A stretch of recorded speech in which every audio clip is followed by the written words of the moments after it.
आसरा नामक एक गांव में रामू नामक व्यक्ति अपने पत्नी के साथ रहा करता था। वो जिस गांव में रहता था उस गांव का सबसे गरीब व्यक्ति वही था। वो मजदूरी करके थोड़े बहुत पैसे ही कमा पाता था। उसके पास रहने को ढंग का घर भी नहीं था, खाने को 2 समय का खाना भी नहीं था और ना ही अच्छे अच्छे कपड़े थे। गांव वाले रामू और उसकी पत्नी की ज़रा भी इज्जत नहीं किया करते थे। जिस कुएं से बाकी गांव वाले पानी लेते थे, अगर उस कुएं से पानी लेने के लिए रामू या उसकी पत्नी चले जाती थी तो सभी उन्हें भगा दिया करते थे। एक दिन रामू की पत्नी बहुत उदास होकर रामू से बोली, हमारी क्या गलती है जो गांव वाले हमारे साथ ऐसा बर्ताव करते हैं?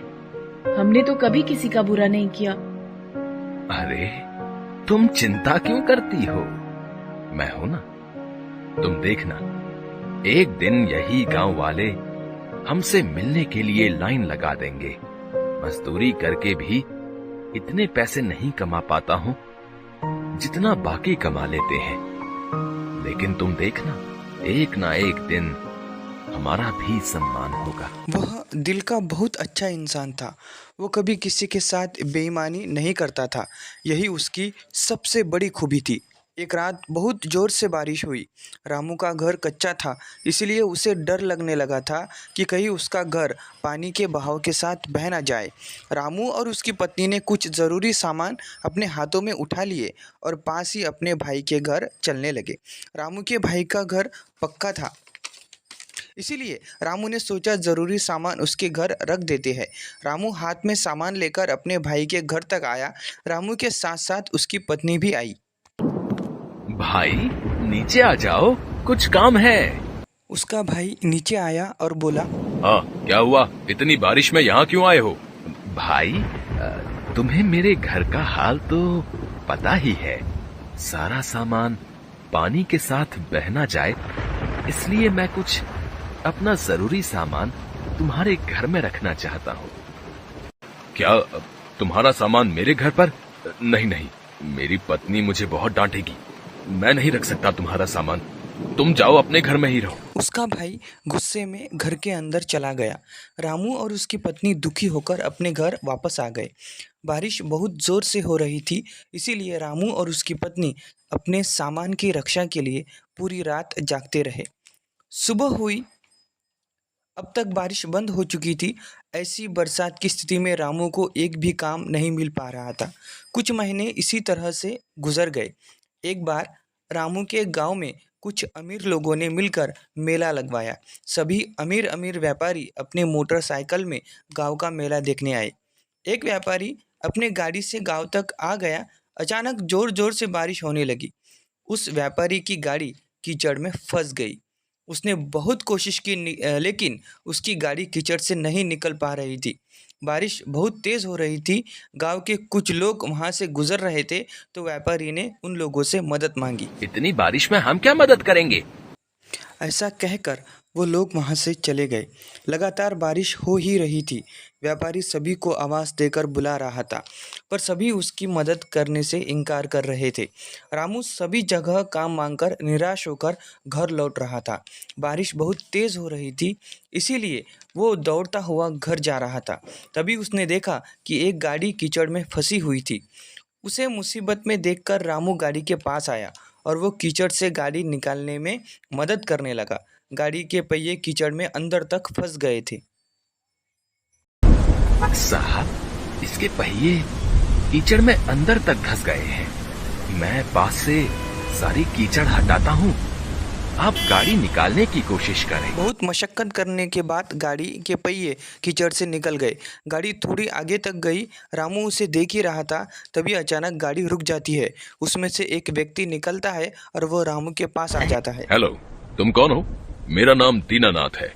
मैं शहर में व्यापार करता हूँ। रामू उस व्यापारी को देखकर थोड़ा घबरा गया। जी, मेरा नाम रामू है। मैं कई सालों से इसी गांव में रह रहा हूँ। अच्छा, वैसे तुम बहुत अच्छे इंसान हो। पिछले आधे घंटे से मैं यहीं फंसा हुआ था। किसी ने मेरी मदद नहीं की, सिर्फ तुमने मेरी मदद की। तब जाकर मेरी गाड़ी इस कीचड़ से निकल पाई है। मैं यहाँ मेला देखने आया था। जी, कोई बात नहीं। दूसरों की मदद करना तो हमारा फर्ज है। अब बारिश रुक चुकी थी। रामू वहां से जाने लगा। रुको रामू, मुझे अपने घर नहीं ले जाओगे क्या? नहीं साहब, मुझ जैसे गरीब के घर जाकर आप क्या करोगे? मेरे घर में चारों ओर पानी ही पानी भरा है। आप मेला देखने जाइए, मैं घर जाता हूं। अब तो मैं एक बार तुम्हारे घर चलकर ही रहूंगा। जी, अब आप इतना कह रहे हैं तो चलिए। वह दीनानाथ को अपने घर लेके आता है। रामू की पत्नी पानी से बचकर एक तरफ चारपाई पर बैठी थी।